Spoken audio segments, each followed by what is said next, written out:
করবেন আমাদের জামিয়া মাযহাবুল উলুমে মাননীয় শিক্ষক জনাব মাওলানা মুসাব্বর সাহেব দামাত বরকাতুহু।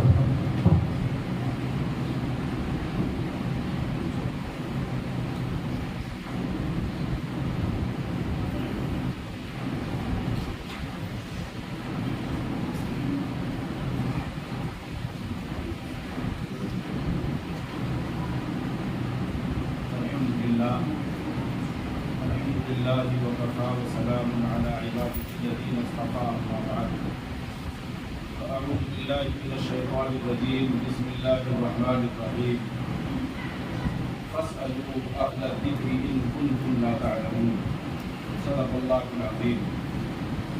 حضرات، آپ لوگ جانتے ہیں کہ مجھے کس مسئلے پر بات کرنی ہے۔ مسئلہ ہے تقلید شخصی، یعنی تمام تر مسائل میں ایک امام کی پیروی کرنا اور ایک امام کی رہنمائی میں قرآن و حدیث پر عمل کرنا۔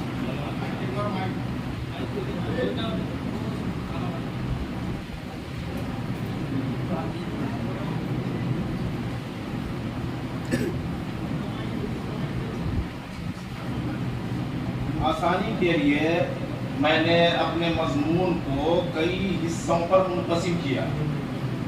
کئی اجزاء ہیں اس کے۔ نمبر 1 تقلید کی تعریف، نمبر 2 تقلید کی ضرورت، نمبر 3 تقلید کی ابتدا، نمبر 4 اقسام تقلید، نمبر 5 دلائل تقلید، نمبر 6 قرآن میں مجتہدین و مقلدین کا بیان اور ان کی ذمہ داری، نمبر 7 ان کے اعتراضات، نمبر 8 اصول گفتگو کہ ان سے ہمیں بات کس طرح کرنی ہے اس موضوع پر۔ پہلی چیز تقلید کی تعریف۔ تقلید کا لفظ اس کا لغوی معنی ہے پیروی کرنا، کسی کی رہنمائی اختیار کرنا، کسی کے نقش قدم پر چلنا، یہ ہے لغوی معنی۔ اور اصطلاح میں اصطلاحی تعریف بزرگوں نے بیان کیا ہے کہ سب سے آسان تعریف اس کی ہے کہ قرآن و حدیث پر کسی کی رہنمائی میں عمل کرنا، کسی کی رہنمائی میں قرآن و حدیث پر عمل کرنا۔ دیکھیے، اللہ تبارک و تعالی نے ہمیں مکلف بنایا ہے کہ ہم دین پر عمل کریں، قرآن و حدیث پر عمل کریں۔ قرآن و حدیث پر جب ہم عمل کرنے کی کوشش کرتے ہیں اور جن مسائل کی ہمیں ضرورت پڑتی ہے، جب ہم قرآن و حدیث میں غور کرتے ہیں، پڑھتے ہیں، تو ہمیں 4 طرح کے مسائل نظر آتے ہیں۔ چونکہ اہل علم ہے اس لیے کچھ مشکل الفاظ بھی استعمال ہو رہے ہیں۔ قرآن و حدیث میں 4 طرح کے مسائل ملتے ہیں۔ نمبر 1 مسائل منصوصہ مفصلہ غیر محتملہ، اجمال ہے۔ نمبر 2 مسائل محتملہ۔ نمبر 3 مسائل متعارضہ۔ نمبر 4 مسائل غیر منصوصہ۔ یہ 4 طرح کے مسائل ملتے ہیں۔ اس میں اول ہے مسائل منصوصہ مفصلہ غیر محتملہ اور غیر متعارضہ۔ یہ وہ مسائل ہیں جو قرآن و حدیث میں واضح طور پر بیان کیے گئے ہیں اور وہاں کسی اور معنی کا احتمال بھی نہیں ہے، اسی طرح اس کے معارض کوئی دلیل موجود نہیں ہے۔ اس کی مثال بزرگوں نے دی ہے کہ وَلَا يَغْتَبْ بَعْضُكُمْ بَعْضًا، قرآن کہہ رہا ہے کہ تم میں سے کوئی کسی کی غیبت نہ کرے۔ یہ ایسا حکم شرعی ہے جو بالکل واضح ہے اور اس میں کسی اور معنی کا، کسی اور صورت کا احتمال نہیں ہے۔ اسی طرح اس سلسلے میں اس کے معارض کوئی دلیل بھی موجود نہیں ہے۔ اور بزرگوں نے لکھا ہے کہ احکام منصوصہ واضحہ میں تقلید جائز نہیں ہے، اس لیے ہمیں ان مسائل میں تقلید کی ضرورت نہیں ہے، کیونکہ قرآن و حدیث کو پڑھنے والا اس طرح کے احکام سمجھ جائے گا، اسے سمجھنے کے لیے کسی کی رہنمائی کی ضرورت نہیں پڑے گی۔ نمبر 2 مسائل محتملہ، یعنی وہ مسائل ہیں کہ جن آیتوں سے، جن احادیث سے وہ مسائل ثابت ہوتے ہیں وہاں دوسرا بھی احتمال موجود ہوتا ہے۔ اس کی مشہور مثال جو نور الانوار میں ہم لوگ پڑھتے ہیں کہ اللہ کا فرمان ہے والمطلقات یتربصن بانفسہن ثلاثۃ قروء، کہ مطلقہ عورتیں اپنے آپ کو روکی رکھیں گی 3 قروء۔ یہاں قروء 2 معنوں میں استعمال ہوتا ہے، لفظ قروء حیض کے معنی میں بھی استعمال ہوتا ہے اور اسی طرح طہر کے معنی میں بھی استعمال ہوتا ہے۔ تو مسائل محتملہ میں ہمارے لیے مسئلہ یہ ہے، ایک مشکل مسئلہ یہ ہے کہ ہم کیا کریں، ہم حیض کا معنی مراد لیں یا پھر طہر کا معنی مراد لیں۔ یہاں ہمارے سامنے 2 راستے ہوتے ہیں، ایک تو یہ کہ ہم اپنی فہم پر، اپنی بصیرت پر اعتماد کر کے کسی ایک معنی کو متعین کر کے عمل کرنا شروع کر دیں، اور دوسری صورت اور دوسرا راستہ جو واضح ہے اور سب سے بہتر ہے وہ یہ ہے کہ ہم اپنے اسلاف میں سے، مجتہدین میں سے کسی کی رہنمائی میں عمل کریں۔ یہ ہے مسائل کی دوسری قسم، مسائل محتملہ، یہاں ہمیں تقلید کی ضرورت پڑتی ہے۔ مسائل کی تیسری قسم ہے مسائل متعارضہ، یعنی وہ مسائل جہاں دلائل متعارض ہوتے ہیں، ایک دلیل سے کچھ اور معلوم ہوتا ہے، دوسری دلیل سے کچھ اور معلوم ہوتا ہے۔ جیسے علی مفتی صاحب نے بیان کیا قراءت خلف الامام کا جو مسئلہ ہے، کہ مسلم شریف کی حدیث میں ہے کہ وَإِذَا قَرَأَ فَأَنصِتُوا، یہ امام قرات کرے تو تم خاموش ہو جاؤ۔ اسی طرح قرآن میں ہے وَإِذَا قُرِئَ الْقُرْآنُ فَاسْتَمِعُوا لَهُ وَأَنصِتُوا، کہ جب قرآن پڑھا جائے تو کان لگا کر سنو، خاموش رہو۔ ان آیت سے اور اس حدیث سے پتہ چلتا ہے کہ ہمیں امام کے پیچھے قرات نہیں کرنی ہے، جبکہ بخاری شریف کی حدیث جو پڑھی گئی کہ لا صلاۃ لمن لم یقرأ بفاتحۃ الا بفاتحۃ الکتاب، لا صلاۃ الا بفاتحۃ الکتاب، کہ سورہ فاتحہ کے بغیر نماز نہیں ہوتی ہے۔ اب یہاں یہ ایک ایسا مسئلہ ہے جس میں دلائل متعارض ہیں۔ اب ہمارے سامنے یہاں مسئلہ یہ ہے کہ ہم کس حدیث کو اصل قرار دیں اور دوسری حدیث پہ تعویل کریں۔ ایک صورت تو یہ ہے کہ ہم بخاری والی حدیث کو اصل قرار دیں کہ سورہ فاتحہ کے بغیر نماز نہیں ہوتی ہے، ہر ایک کو سورہ فاتحہ کی تلاوت کرنی ہوگی، اور جو دوسری حدیث ہے وَإِذَا قَرَأَ فَأَنصِتُوا، ہم اس میں تعویل کریں۔ اسی طرح جو آیت کریمہ ہے اس میں ہم تعویل کریں، یا اس کے برعکس صورت ہم اختیار کر سکتے ہیں کہ ہم مسلم کی حدیث کو، آیت کریمہ کو اصل قرار دیں اور اس میں تعویل کریں۔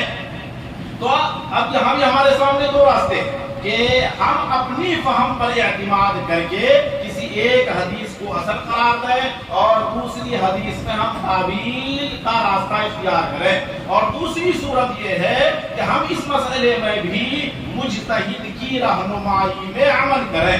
تیسرا مسئلہ ہے، تیسری قسم کے مسائل ہیں مسائل غیر منصوصہ، یعنی وہ مسائل ہیں جو قرآن و حدیث میں صراحتاً بیان نہیں کیے گئے ہیں۔ مثال کے طور پر نماز کے فرائض، واجبات، مشروعات، مستحبات، یہ وہ مسائل ہیں جو قرآن و حدیث میں صراحتاً بیان نہیں کیے گئے ہیں۔ تو ان مسائل میں ہمیں تقلید کی ضرورت ہے، اس لیے کہ ہمیں مکلف بنایا گیا ہے دین پر عمل کرنے کا، قرآن و حدیث پر عمل کرنے کا، اور یہ وہ مسائل ہیں جن کا حل ہم خود بخود قرآن و حدیث سے تلاش نہیں کر سکتے۔ یہاں ہم مجتہد کی رہنمائی اختیار کرتے ہیں تاکہ مجتہد نے ان مسائل کا جو حل تلاش کیا ہے ہم مجتہد کی رہنمائی میں عمل کریں۔ تو حاصل یہ نکلا کہ مسائل تقلیدیہ 3 طرح کے ہیں، مسائل محتملہ اور مسائل متعارضہ اور مسائل غیر منصوصہ۔ مسائل محتملہ میں مجتہد کا کام ہے رفع احتمال کرنا، احتمال کو دور کر کے ایک معنی کو متعین کرنا، اور مقلدین کا کام ہے مجتہد کی رہنمائی میں اس پر عمل کرنا۔ اور دوسری قسم کے مسائل ہیں مسائل متعارضہ، یہاں مجتہد کا کام ہے رفع تعارض کو ختم کرنا اور خدا داد صلاحیتوں کی بنا پر کسی ایک حدیث کو ترجیح دینا، یہ ہے مجتہد کی ذمہ داری، اور ہماری ذمہ داری ہے مجتہد کی رہنمائی میں اس پر عمل کرنا۔ اور تیسری قسم کے مسائل ہیں مسائل غیر منصوصہ، یہاں مجتہد کی ذمہ داری ہے کہ مسائل منسوسہ پر قیاس کر کے مسائل غیر منسوسہ کا حکم شرعی معلوم کرنا، اور ہماری ذمہ داری ہے مجتہد کی رہنمائی میں ان پر عمل کرنا۔ اب سوال یہ ہے، سوچنے کی بات کہ یہ تین قسم کے مسائل ہیں، مسائل محتملہ، مسائل متعارضہ اور مسائل غیر منسوسہ۔ تو یہاں ہمیں کیا کرنا چاہیے؟ کیا صرف اپنی فہم پر اعتماد کرنا چاہیے اور عمل کرنا چاہیے، یا پھر ان حضرات میں سے کسی کی رہنمائی اختیار کرنی چاہیے کہ جن کی بزرگی اور جن کا تفقہ اور جن کا زہد و تقوی مسلم رہا ہے؟ تو ہر عقل مند انسان یہی کہے گا کہ اپنی فہم پر عمل کرنے سے بہتر ہے ان کی فہم پر اور ان کی بصیرت پر عمل کرنا اور ان کے بتائے ہوئے طریقے کو اختیار کرنا اور اس پر عمل کرنا۔ یہ دوسری باتیں ہو گئیں کہ تقلید کی ضرورت کہاں پڑتی ہے، کب پڑتی ہے۔ تو ہمیں تقلید کی ضرورت تین قسم کے مسائل میں پڑتی ہے، اور یہ تین قسم کے مسائل وہ ہیں جو آپ کے سامنے آ گئے۔ اس کے بعد تیسری چیز ہے، بہت مختصر انداز میں بیان کرتے جا رہا ہوں، تیسری چیز ہے تقلید کی ابتدا، کہ تقلید کی ابتدا کب ہوئی۔ اس کو یاد رکھیں، غیر مقلدین دھوکہ دیتے ہیں کہ تقلید کا یہ عمل بہت زمانے کے بعد شروع ہوا ہے۔ یاد رکھیں یہ سراسر ان کا مغالطہ ہے۔ آقا مدنی صلی اللہ علیہ وسلم کے دور میں تقلید ہوتی تھی اور اقتداء ہوتا تھا۔ چنانچہ ایک حدیث جو آپ لوگ جانتے ہیں کہ حضرت معاذ بن جبل رضی اللہ عنہ کو جب آقا مدنی صلی اللہ علیہ وسلم نے یمن کی طرف یمن کا قاضی بنا کر، گورنر بنا کر، وہاں کا مجتہد بنا کر روانہ کیا، تو فرماتے ہیں کہ جب حضرت وہاں یمن پہنچے تو وہاں حضرت اجتہاد کرتے تھے اور یمن والے حضرت کی رہنمائی میں، حضرت معاذ کی رہنمائی میں دین پر، قرآن و سنت پر عمل کرتے تھے، اور یہ تقلید کا عمل آقا مدنی صلی اللہ علیہ وسلم کے دور میں ہوا ہے۔ اور بزرگوں نے لکھا ہے کہ آقا مدنی صلی اللہ علیہ وسلم کو یمن والوں کے لیے صرف ایک قاضی، ایک مجتہد کو بھیجنا، یہ گویا یمن والوں کو دعوت دینا ہے کہ تم ایک کی تقلید کرو اور تم پر ایک کی تقلید لازم ہے۔ اور یہ بھی حقیقت ہے کہ جب حضرت معاذ بن جبل یمن پہنچے اور آپ نے تنہا وہاں ایک ہی مجتہد تھے، جب آپ نے اجتہاد سے مسائل بیان کیے تو ایک آدمی بھی یمن میں ایسا نہیں ہوا کہ جس نے انکار کیا ہو کہ تقلید گناہ ہے، تقلید شرک ہے، تو تقلید بدعت ہے۔ گویا اس سے نتیجہ یہ نکلا کہ دورہ نبوی میں یمن میں ایک بھی غیر مقلد موجود نہیں تھا۔ دوسرا، آقا مدنی صلی اللہ علیہ وسلم کے دور میں دو قسم کی تقلید رائج تھی، ایک تو تقلید مطلق اور ایک تقلید شخصی۔ تقلید مطلق کس طرح رائج تھی؟ بزرگوں نے لکھا ہے کہ آقا مدنی صلی اللہ علیہ وسلم کے دور میں مسائل معلوم کرنے کے تین طریقے تھے، مسائل معلوم کرنے کے تین طریقے تھے۔ آقا مدنی صلی اللہ علیہ وسلم کے قریب جو لوگ رہتے تھے وہ پیش آمدہ مسائل آقا مدنی صلی اللہ علیہ وسلم سے پوچھ کر معلوم کر لیتے تھے۔ تو اس زمانے میں مسائل کو حل کرنے کا ایک طریقہ تھا نبی علیہ السلام سے پوچھنا، معلوم کرنا، اور جو صحابہ کرام دور میں رہتے تھے اگر وہ اجتہاد کی صلاحیت رکھتے تو وہ خود اجتہاد کرتے تھے، اور جو اجتہاد کی صلاحیت نہیں رکھتے تھے وہ ان کی تقلید کرتے تھے۔ اس کی مثال وہی ہے کہ حضرت معاذ آقا مدنی صلی اللہ علیہ وسلم سے دور تھے، اجتہاد کی صلاحیت تھی، وہ اجتہاد کرتے تھے، اور یمن کے دوسرے لوگ ان کی تقلید کرتے تھے۔ اس کے بعد جب آقا مدنی صلی اللہ علیہ وسلم اس دنیا سے تشریف لے گئے تو حل مسائل کے تین طریقوں میں سے ایک طریقہ، ایک راستہ ختم ہو گیا۔ اب امت کے پاس مسائل معلوم کرنے کے دو طریقے باقی رہ گئے، نمبر ایک اجتہاد کرنا، نمبر دو جو اجتہاد کی صلاحیت نہیں رکھتے ہیں وہ مجتہد کی تقلید کرے۔ یہ دو راستے باقی رہ گئے۔ پھر اللہ تبارک و تعالیٰ کے فضل و کرم سے کہ اللہ نے ائمہ اربعہ کو توفیق دی اور انہوں نے فقہ کو مدون کیا، مرتب کیا اور تقریباً تمام تر مسائل انہوں نے فقہ میں محفوظ کر دیا۔ تو 14ویں صدی ہجری میں علماء نے یہ فیصلہ کیا کہ تقلید کا عمل، اجتہاد کا عمل مکمل ہو گیا ہے، مسائل مدون ہو چکے ہیں، اس لیے اب آئندہ اجتہاد کی ضرورت باقی نہیں رہی، بلکہ کسی کو اگر تقلید کرنی ہے، بلکہ ہر ایک کو کرنی ہے، تو پھر چاروں اماموں میں سے کسی ایک کی تقلید کرے۔ تو اس کے بعد 14ویں صدی کے بعد اب ایک ہی راستہ باقی رہا، وہ راستہ ہے تقلید کا۔ تو حل مسائل کا ایک ہی راستہ اس زمانے میں باقی ہے، وہ ہے تقلید کا۔ باقی دو راستے منقطع ہوئے، اور یہ منقطع اس لیے ہوئے، پہلا راستہ منقطع ہوا آقا مدنی علیہ السلام کے اس دنیا سے تشریف لے جانے کی وجہ سے، اور دوسرا راستہ جو اجتہاد کا تھا وہ منقطع ہوا اس لیے کہ اس کی ضرورت باقی نہیں رہی۔ اب ایک تیسرا راستہ متعین ہو گیا کہ وہ یہ کہ کسی ایک کی تقلید کی جائے۔ پھر آقا مدنی صلی اللہ علیہ وسلم کے زمانے میں دو طرح کی تقلید ہوتی تھی، تقلید مطلق اور تقلید شخصی۔ تقلید مطلق کا مطلب یہ تھا کہ انسان پیش آمدہ مسائل جس مجتہد سے چاہے معلوم کر لے اور اس پر عمل کرنا شروع کر دے۔ ایک مسئلہ ایک مجتہد سے معلوم کر لیا، دوسرا مسئلہ دوسرے مجتہد سے معلوم کر لیا، یہ ہے تقلید عام، تقلید مطلق، تقلید غیر شخصی۔ یا آقا مدنی صلی اللہ علیہ وسلم کے زمانے میں یہ تقلید رائج تھی، اسی طرح تقلید شخصی بھی رائج تھی۔ لیکن بعد میں جب زمانہ بدل گیا، انسانوں میں تقویٰ کی، بزرگی کی کمی آ گئی اور نفس پرستی، خواہش پرستی کا غلبہ ہونے لگا، تو پھر علماء کا اس پر اتفاق ہوا کہ اب تقلید مطلق کی اجازت نہ دی جائے، ورنہ لوگ دین کو مذاق بنا لیں گے اور ہر ایک آسان سے آسان مسئلے پر عمل کرنا شروع کر دے گا، اور کیا ہوگا کہ دین آسانیوں کا مجموعہ بن کر رہ جائے گا۔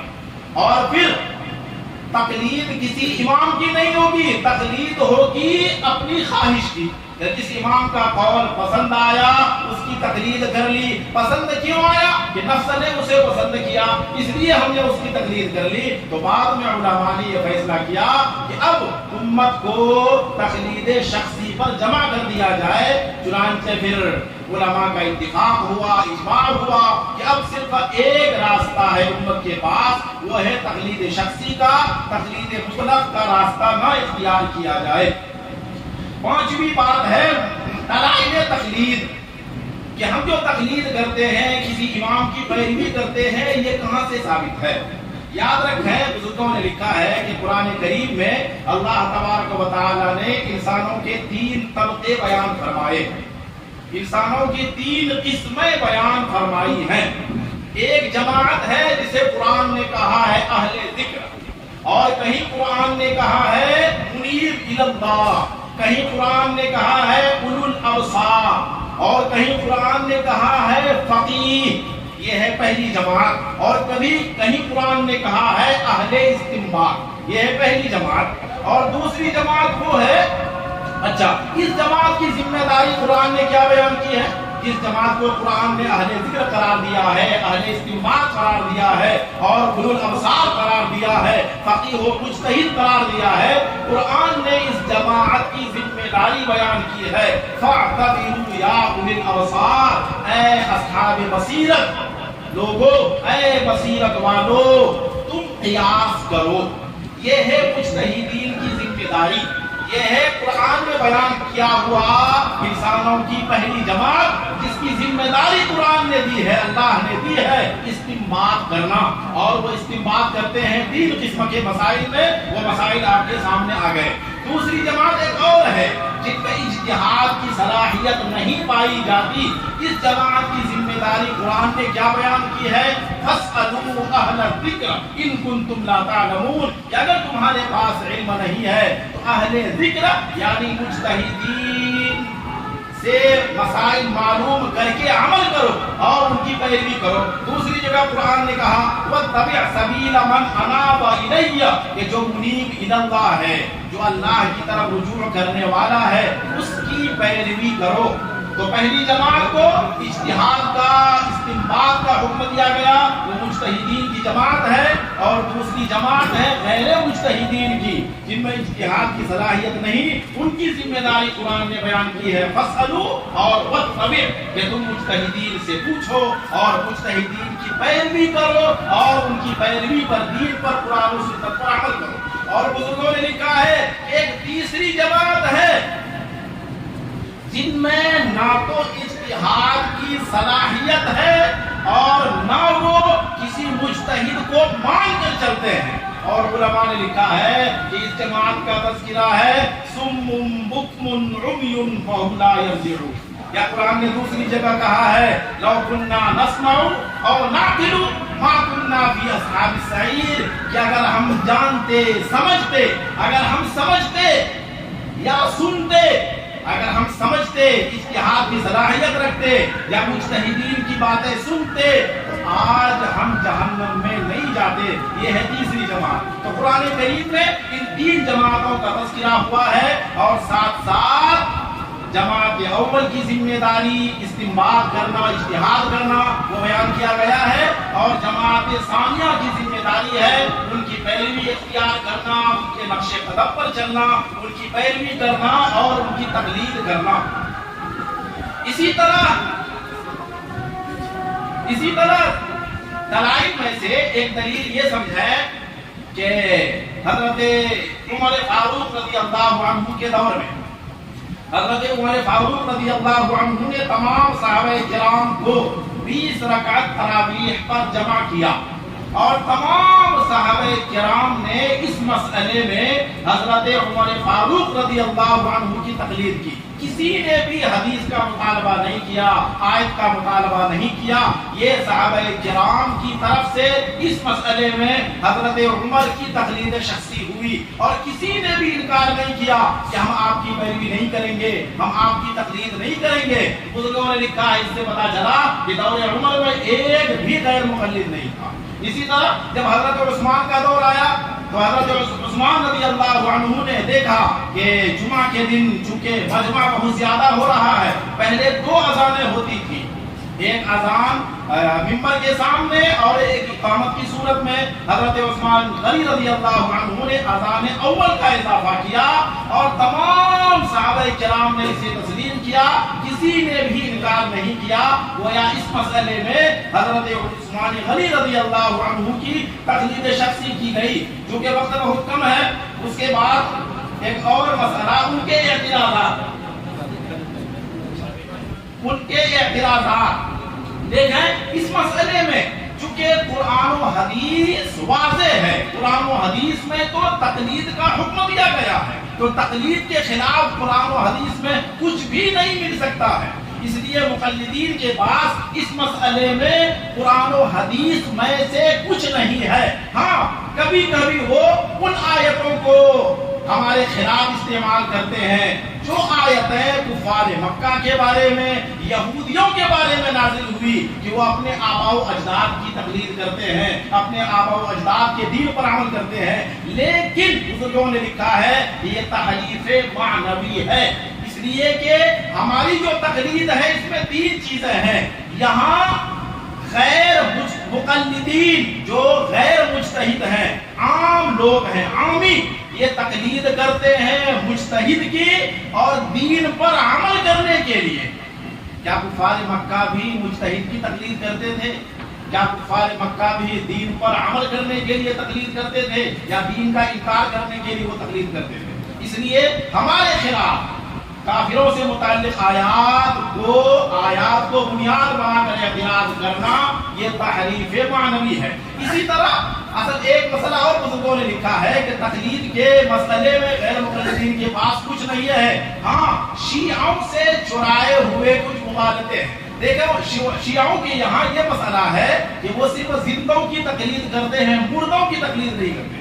شیعہ تقلید کے قائل ہیں، لیکن ان کا امام زندہ ہونا چاہیے. کس امام کی موت ہو گئی اب اس کی تقلید نہیں کریں گے، زندوں کی تقلید کرتے ہیں. تو شیعوں کی طرف سے مسلمانوں پر، احناف پر اعتراض ہوا تھا کہ آپ زندوں کی تقلید کیوں کرتے ہیں. اس طرح کے مختلف اعتراضات کیے گئے تھے. انہی اعتراضات کو غیر مقلدین نے چرا کر ہم پر وارد کرنا شروع کیا ہے. مثال کے طور پر ان کا ایک اعتراض یہ ہوتا ہے کہ امام نے خود تقلید سے منع کیا کہ فلاں امام نے کہا کہ میری تقلید نہ کرنا.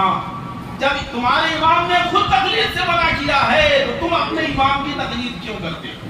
دیکھیں یہ ایک مغالطہ ہے. اس کا بہترین جواب ہمارے علماء نے دیا ہے کہ چاہے امام شافعی ہو، امام احمد ہو، امام مالک ہو یا امام ابو حنیفہ ہو، انہوں نے بے شمار مسائل مدون کیے، محفوظ کیے. کہ ہمارے امام کے بارے میں لکھا ہے کہ 12,60,000 یا 75,000 مسائل انہوں نے محفوظ کیے، مدون کیے. یہ کس کام کے لیے کیے گئے؟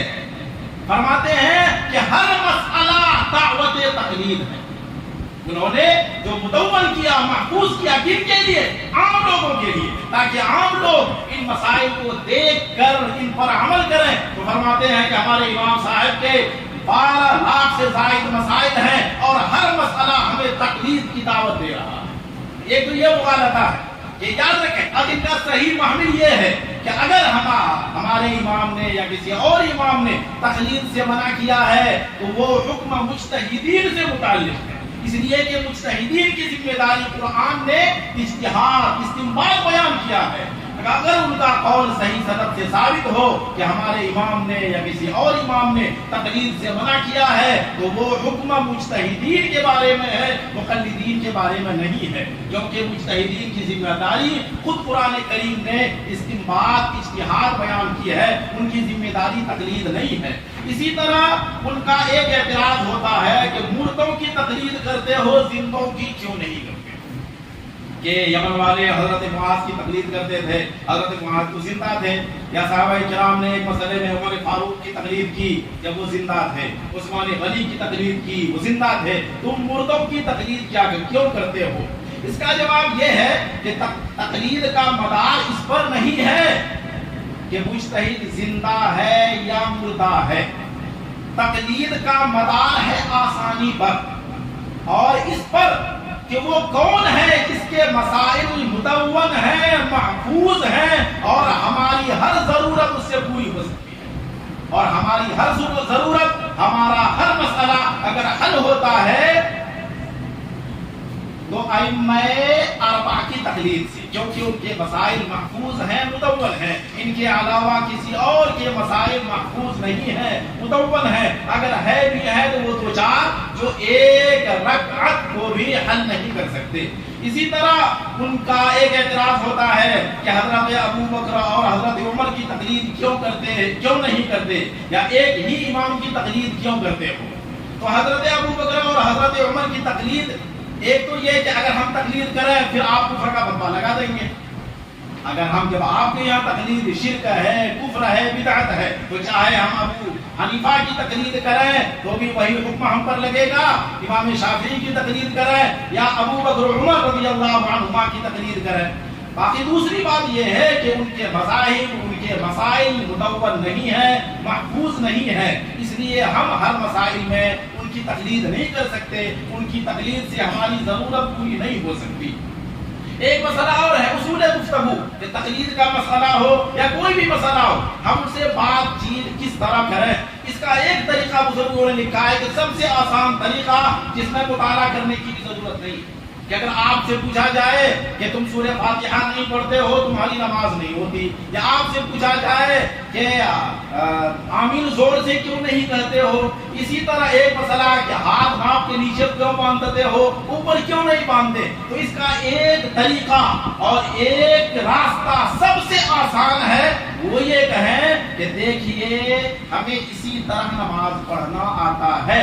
اگر آپ چاہتے ہیں کہ ہم قرآن و حدیث کے مطابق نماز پڑھیں تو آئیے بیٹھیں اور ہماری نماز شروع سے آخر تک صحیح کرا دیں، اور پھر تکبیر تحریمہ سے ہم مسائل پوچھنا شروع کریں کہ بھائی قرات کا مسئلہ تو بیچ میں ہے، کی ہے تکبیر تحریمہ سے. اور پھر کیا کرنا ہے, ہر مسئلے سے متعلق 4 سوال کرنے ہیں. مثلا تکبیر تحریمہ کا حکم کیا ہے, اب ظاہر ہے کہ فرض ہے, واجب ہے یا سنت ہے, یہ قرآن و حدیث میں کہیں بیان نہیں کیا گیا ہے. نمبر 2, اس کے منکر کا حکم کیا ہے. کوئی آدمی تکبیر تحریمہ کا منکر ہو تو کیا ہوگا, کافر ہوگا, فاسق ہوگا, بدعتی ہوگا, جو بھی بیان کیا جائے قرآن سے ہو حدیث سے ہو. نمبر 3, تارک کا حکم کیا ہوگا, اگر آدمی چھوڑ دے تو تارک کا حکم کیا ہوگا. نمبر 4, مغیر کا حکم کیا ہوگا, یعنی ایک آدمی نے اللہ اکبر کے بجائے اللہ اجل, اللہ اعظم کہہ دیا تو پھر مسئلہ کیا ہے, قرآن و حدیث کی روشنی میں ہمیں بتا دیں. تو ایک ہی مسئلے میں وہ آپ سے جدا ہو جائیں گے. پھر اب وہ آپ کا پیچھا کر رہا تھا, اب آپ ان کا پیچھا کریں, یار آ جاؤ کسی طرح ہمیں تقلید سے, اجماع سے, قیاس سے نکالو, اس لیے کہ ہم محتاج تھے, ضرورت کی وجہ سے ہم اجماع کی طرف گئے تھے, ضرورت کی وجہ سے قیاس کی طرف گئے تھے, ضرورت کی وجہ سے تقلید کی طرف گئے تھے. تمہاری ذمہ داری ہے کہ تم ہمارے سارے مسائل قرآن و حدیث سے حل کر دو. ہم تقلید کو بھی چھوڑیں گے, اجماع کو بھی چھوڑیں گے اور قیاس کو بھی چھوڑیں گے. اب ہمیں ان کا پیچھا کرنا ہے کہ کب تیار ہو ہماری نماز کو درست کرنے. ماشاءاللہ, جزاک اللہ.